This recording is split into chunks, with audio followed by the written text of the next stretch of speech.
告诉天赐，让他好好养伤，不要想着报仇。阁主淡淡的说道。可是以天赐的性格，我怕。童长老有些为难。天赐的性子那可是十分高傲的，如今受了这种打击，不让他报仇，怎么可能呢？哼，他若是不听，就废了他天骄的头衔。我们天渊阁又不是只有他一个天骄。阁主冷哼一声。我明白了。童长老连连点头。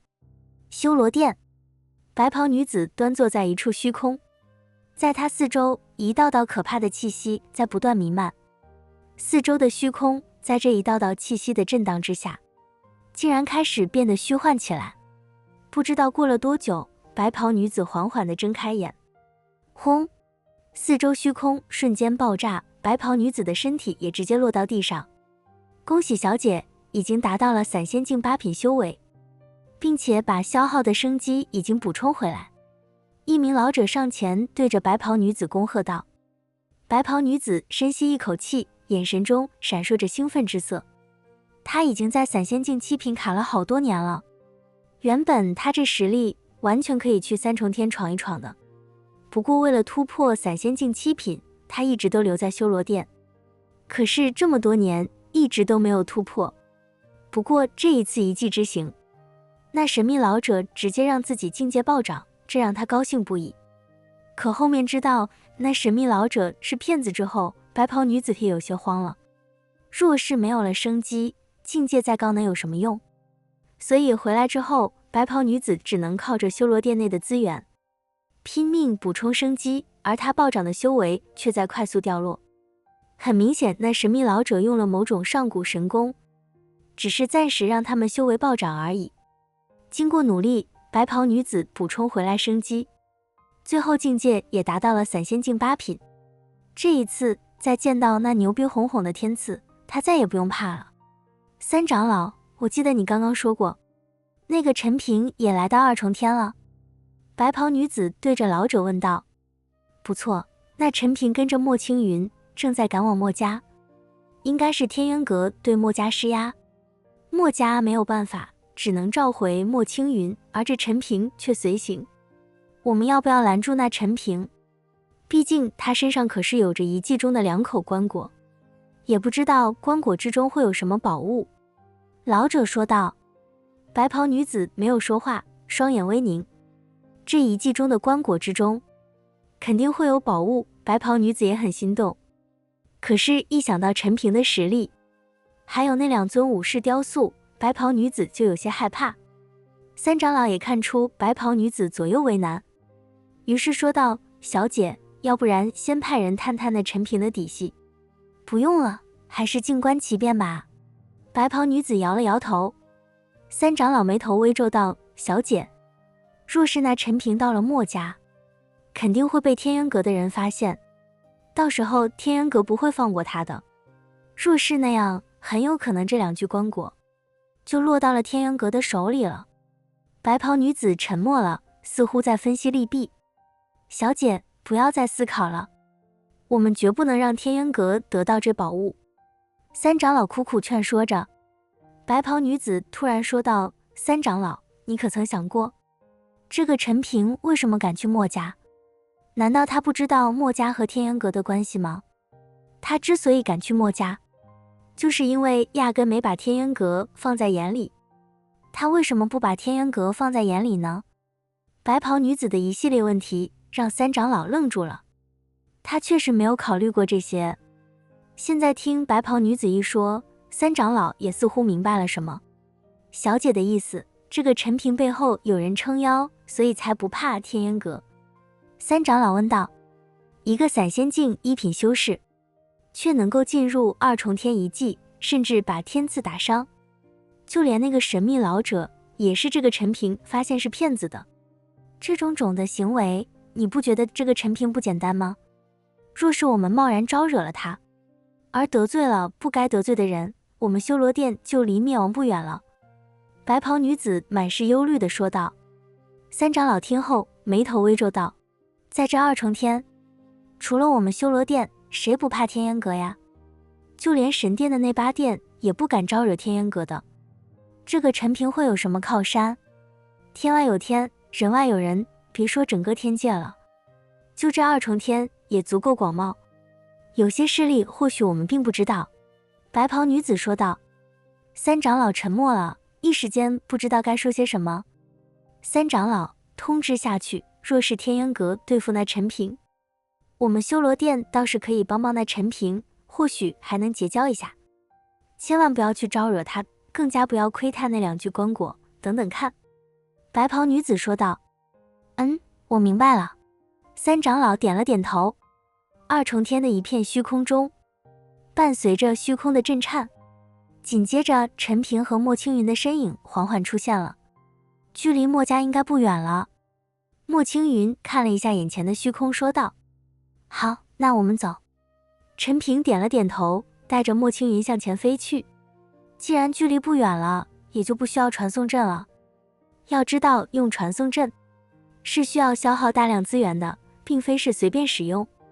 可2个人刚刚飞行，陈平眉头瞬间皱起。怎么了？莫青云问道。陈平没有说话，而是缓缓伸手，向着面前的虚空轻轻一挥。伴随着陈平手掌挥动，面前的虚空竟然如同水波纹一样激荡起来。有人要搞我们，这片虚空是假的。陈平满脸凝重地说道。假的？莫青云一惊，他没想到会有人弄出一片假的虚空来蒙蔽他们。这样看来，这个地方距离莫家应该不是很近。现在都不知道到了什么地方了。出来吧，鬼鬼祟祟的搞一个假的虚空，想做什么？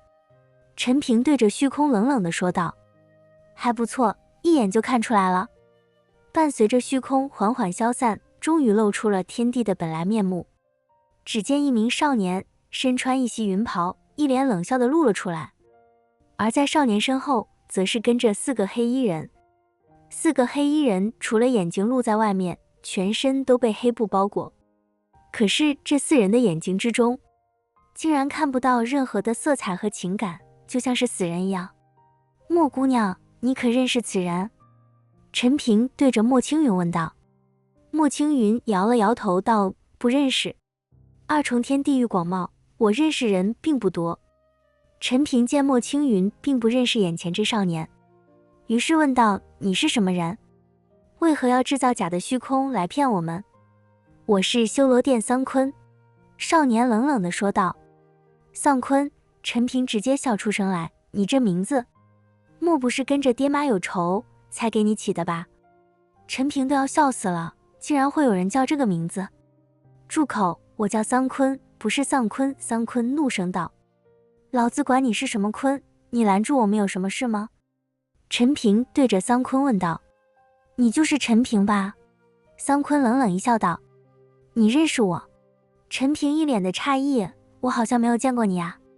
你没有见过我没关系，你只要把在遗迹之中得到的2具棺椁交出来就行。桑坤说道。陈平一听，感情这家伙是奔着那棺椁而来的。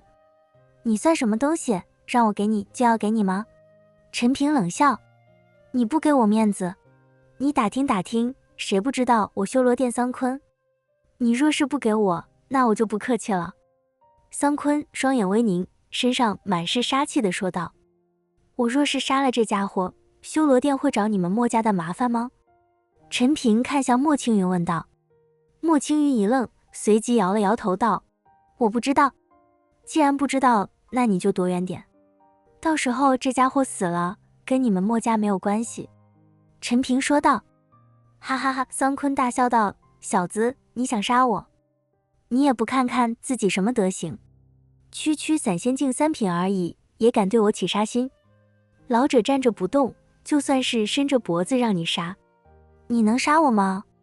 桑坤满脸的不屑，竟然直接把脖子朝着陈平的面前伸了过去。活这么大，从未见过如此要求，既然这样，那我就成全你。陈平说完，手中突然多出斩龙剑，紧接着顺势一挥，剑芒直接一闪而逝。那桑坤的脑袋瞬间被陈平给斩了下来，没有丝毫的犹豫。少爷，4个黑衣人全都是一惊，他们万万没想到陈平竟然真的敢动手，直接把桑坤给杀了。你们可都听到了，是你们的少爷主动让我杀他的。我也算是成人之美，至于我帮忙的费用，就不跟你们要了。陈平说完，拉着莫青云就要离开，可是却被4个黑衣人给拦了下来。其中一名为首的黑衣人道：杀了我们少爷还想走？怎么，你们也想去陪他？陈平淡淡一笑，身上爆发出了一股股恐怖的气息。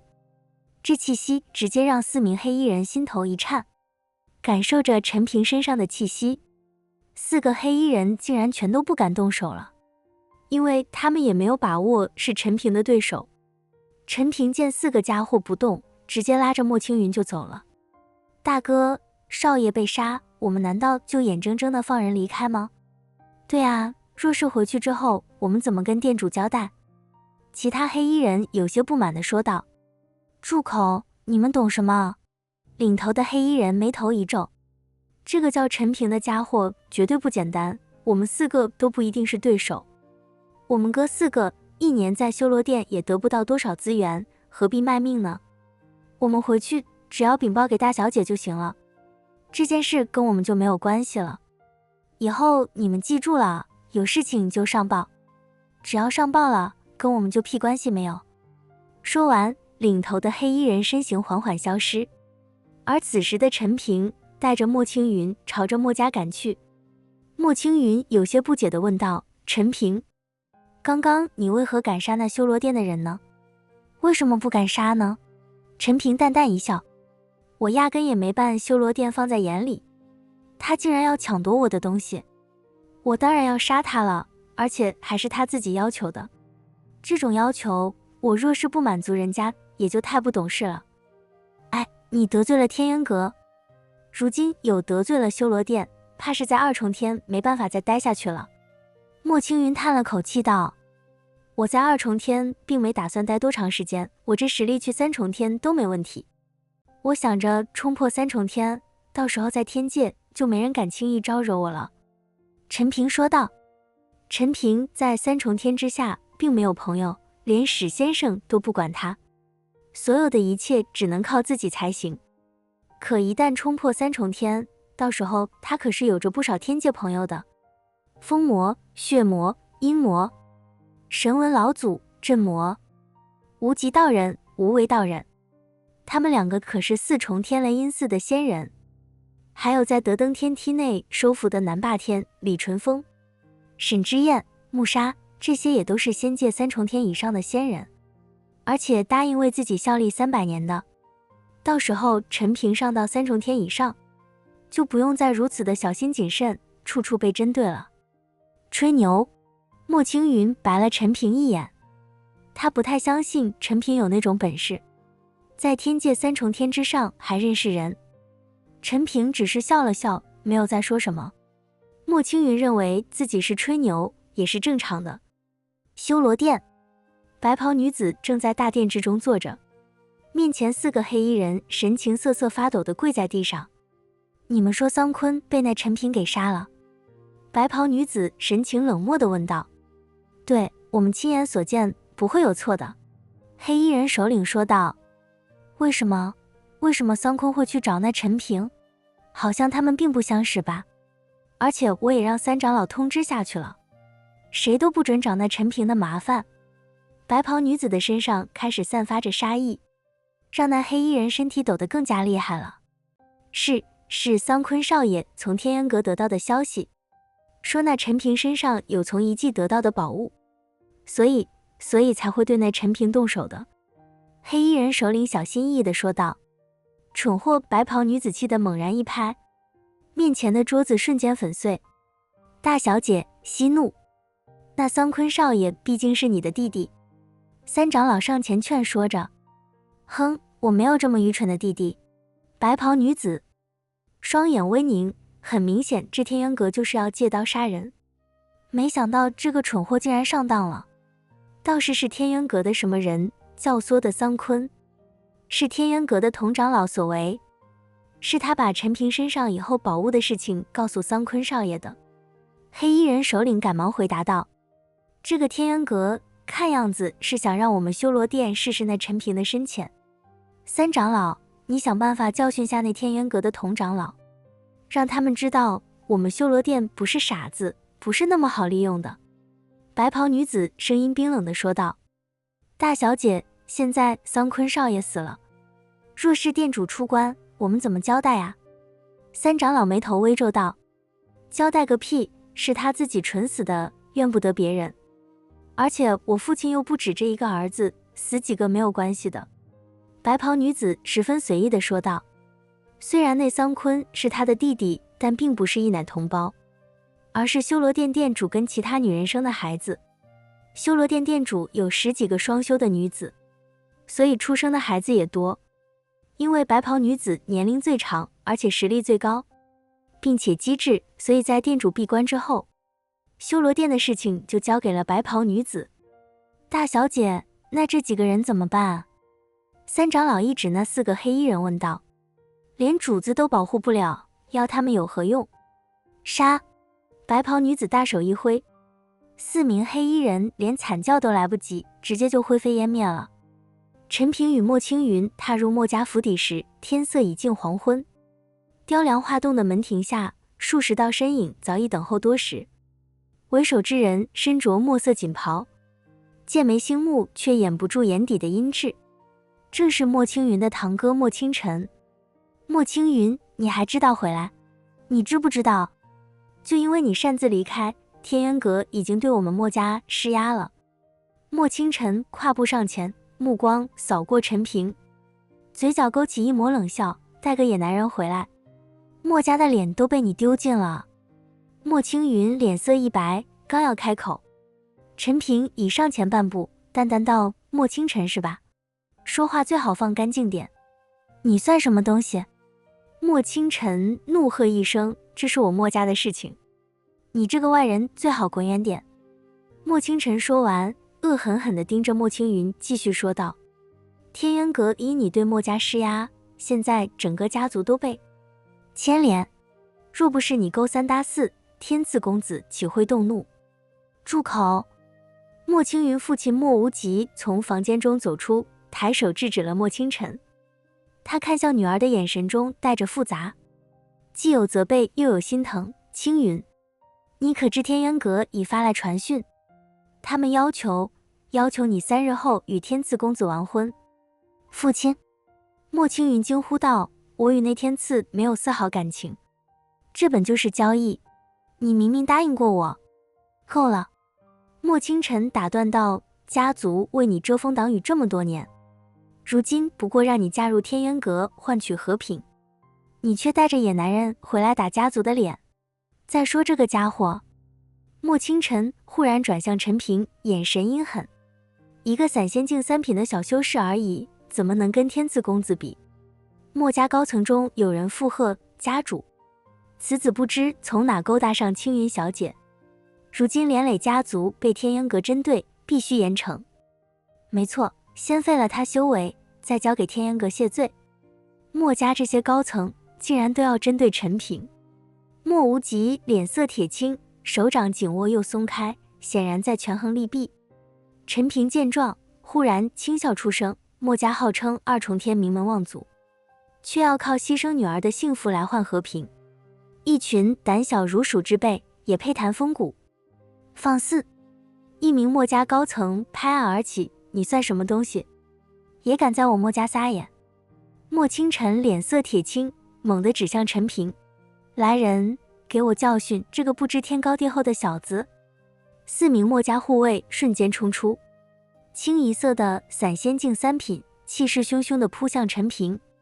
4个散仙境3品针对陈平一个散仙境3品，绝对是绰绰有余了。陈平，别杀人！莫青云并不担心陈平，只是提醒陈平别杀人，毕竟这些人都是他莫家的人。听了莫青云的话，莫家其他人全都不满地看向他。很明显，莫青云的意思是认为莫家4个散仙境3品都打不过陈平一个人。陈平朝着莫青云点了点头，随后连眼皮都没抬一下，只是轻轻一挥手，轰！4名护卫如同撞上了一堵无形的墙，齐齐倒飞出去，重重砸在大殿柱子上，口吐鲜血。什么？莫清晨瞳孔骤缩，他明明感知到陈平只有散仙境3品，怎么可能？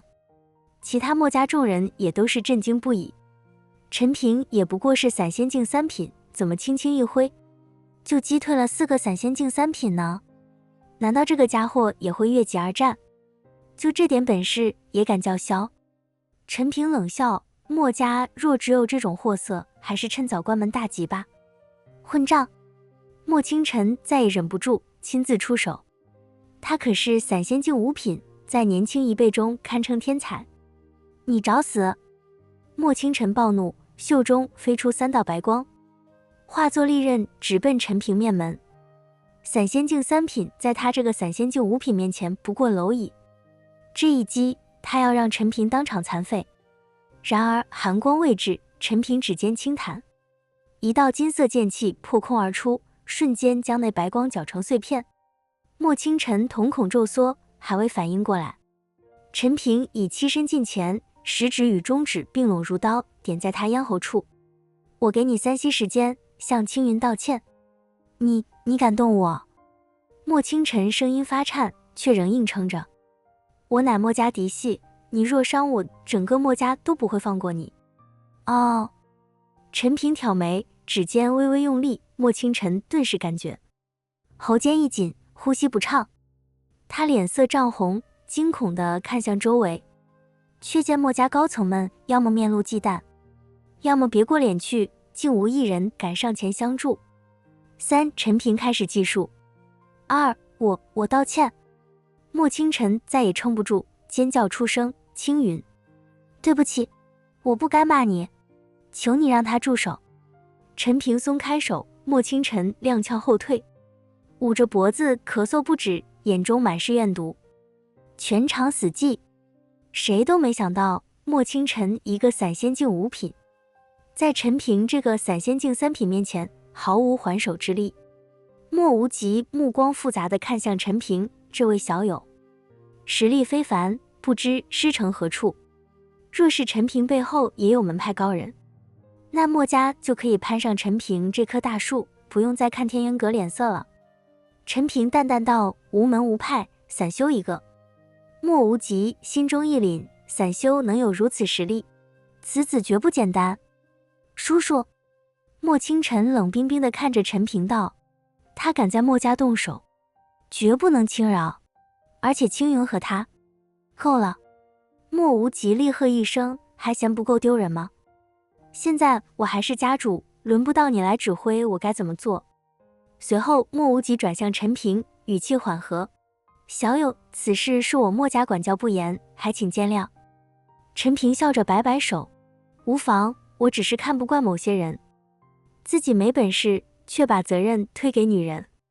莫清晨脸色铁青，拳头捏得咯咯作响，却不敢再出声。既然你是青云朋友，天色已晚，那就住在这里吧，让青云给你安排。莫无极说道。多谢莫家主了。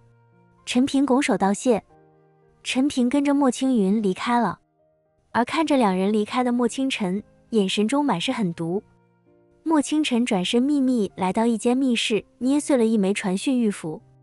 片刻后，一道虚幻的身影浮现，正是天元阁的童长老。莫公子，事情怎么样了？童长老阴笑着问道。莫清晨咬牙道，莫青云回来了，但是跟着一个叫陈平的家伙，这个家伙实力有点变态。我知道，你不要小瞧那个陈平。童长老说道。童长老，这个家伙突然出现，会不会影响我当墨家家主呀？莫清晨急切地问道。应该不会，那陈平不可能在墨家待一辈子的。而且明日我会随天赐公子亲自登门，你只需……密谋的声音渐渐低沉。与此同时，莫青云的闺房内开始给陈平整理睡觉的地方。陈平，明天你还是尽快离开吧。莫青云忧心忡忡道。我堂哥心胸狭隘，他一定会报复你的。陈平却笑了笑。不急，我倒是想看看他能玩出什么花样。可是放心，陈平打断他，明日之后，墨家不会再有人逼你嫁人。莫青云一怔，不知为何，他竟从陈平眼中看到了一丝令人心悸的寒意。就算是嫁出去，我也不会把完整的身子给那天赐的，你明白吗？莫青云含情脉脉地看着陈平。陈平点了点头道：我明白，放心吧，我不会负你的。说完，陈平把莫青云压在了身下。莫青云没有挣扎，他一直在等着陈平，在等着陈平的疼爱。这一夜过得很快，也很慢。陈平和莫青云谁都没发现。在房门外，莫无极正静静地站着，脸上的表情时而忧愁，时而高兴。第二天一早，莫无极召集莫家高层全都齐聚议事大殿。他已经决定了要让莫青云跟着陈平，毕竟两个人昨晚已经双休了。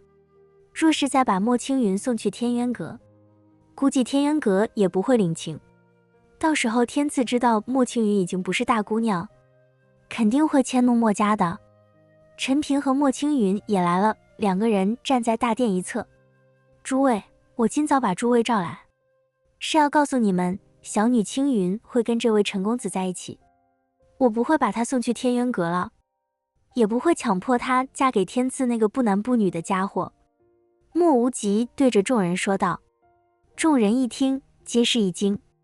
莫青云和陈平两个人也都是愣住了，尤其是莫青云，他没想到自己父亲会做这样的决定。莫清晨直接起身道：叔叔，你可知道你这样决定会害了整个莫家的，天渊阁是不会允许这样的事情发生，到时候我们莫家怕是就要彻底从二重天消失。伴随着莫青云这种危言耸听的话一出，莫家其他高层也纷纷开口：家主绝不能这样，你要为了整个莫家考虑啊！大小姐去了天渊阁有什么不好？总比这个不相识的小子强呀！莫家众人纷纷阻拦。莫无极的脸色十分的难看，他能够感觉出来，这些莫家高层大部分已经被莫清晨收买，跟着自己的这个侄儿一心了。好了，此事不要在意，我实话告诉你们吧，就算是把青云送去天渊阁，天渊阁也不可能再要。昨晚青云已经跟着陈公子双休，现在他已经是陈公子的人了。莫无极大手一挥说道。莫青云一听，顿时满脸通红。陈平也是十分的尴尬，自己睡了人家的女儿，人家老爹在外都知道了，而莫家众人全都是震惊不已，一个个面露惊慌之色。若是惹恼了天渊阁，他们莫家根本就经受不住天渊阁的怒火呀。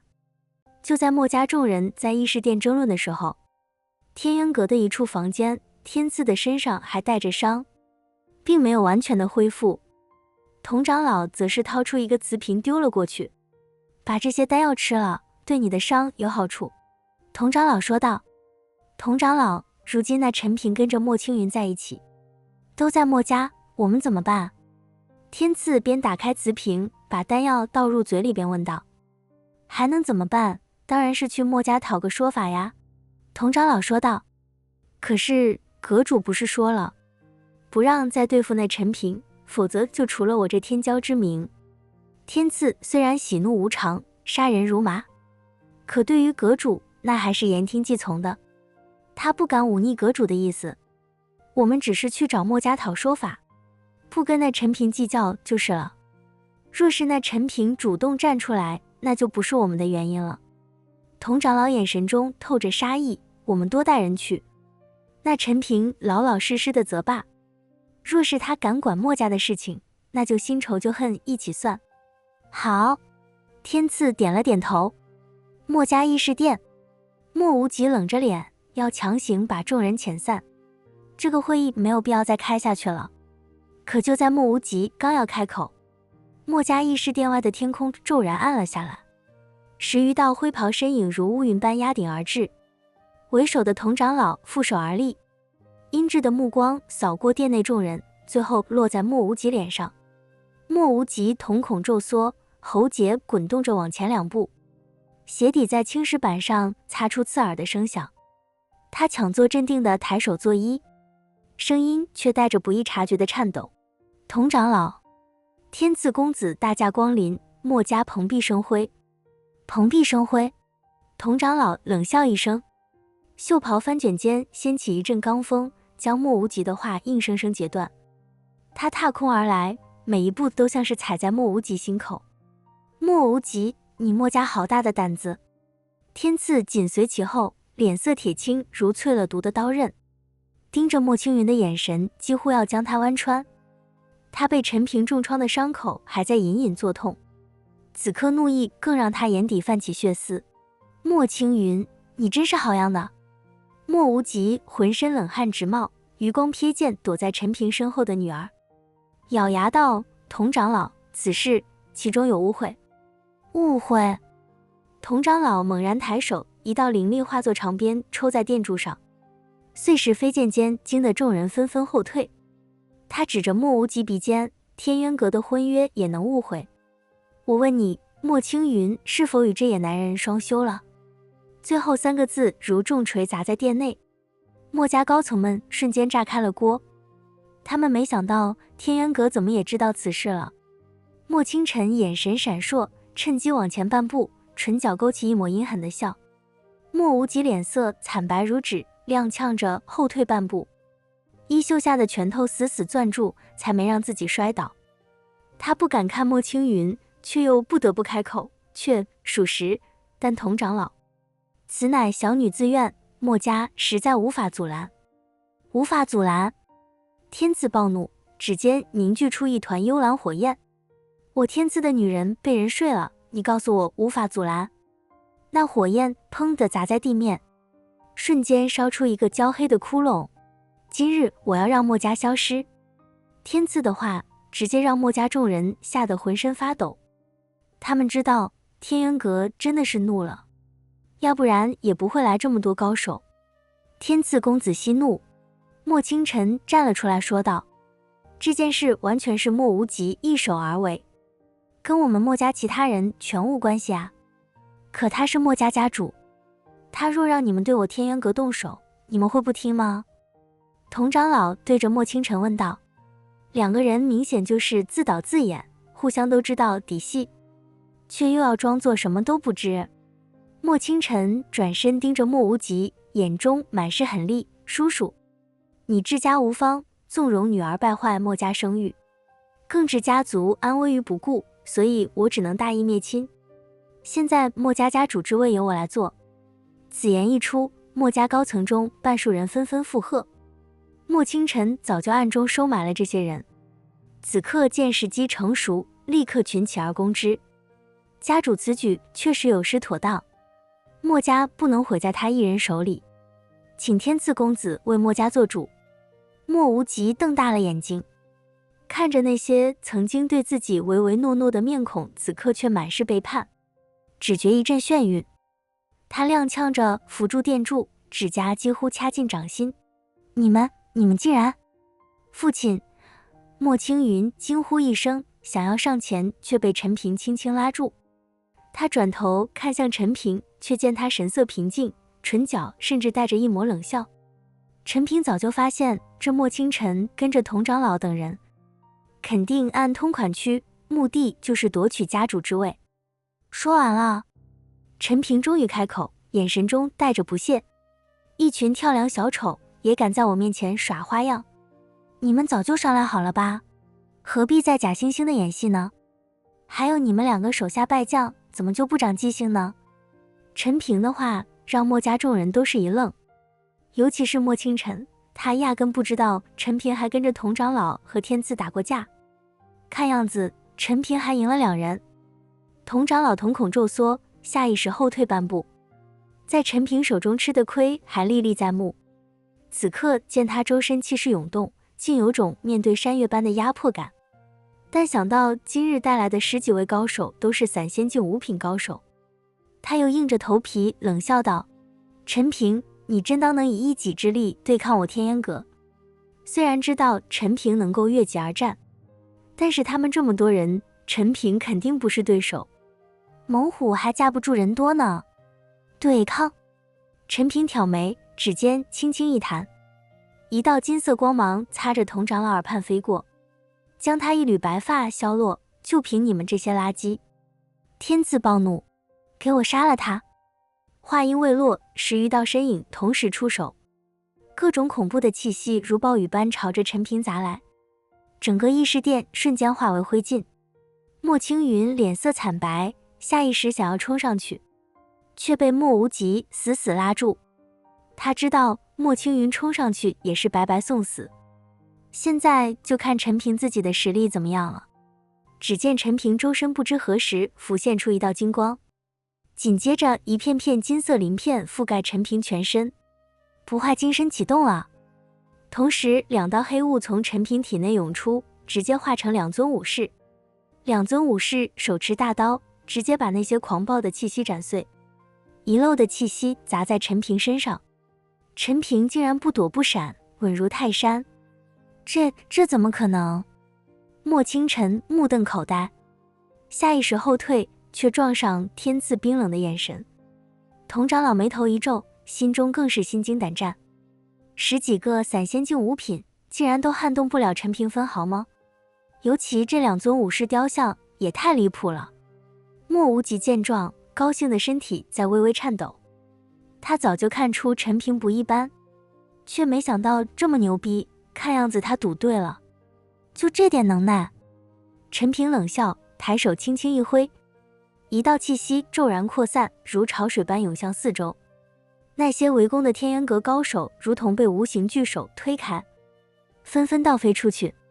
在那些天渊阁高手倒飞出去的同时，2尊武士也一跃而起，10几名天渊阁高手跟着2尊武士对战在了一起。只不过刚一过招，10几名天渊阁高手就感觉到了压力。毕竟这2尊武士并非活体，没有思想，更不惧死亡。伴随着惨叫声，不断有天渊阁高手开始陨落。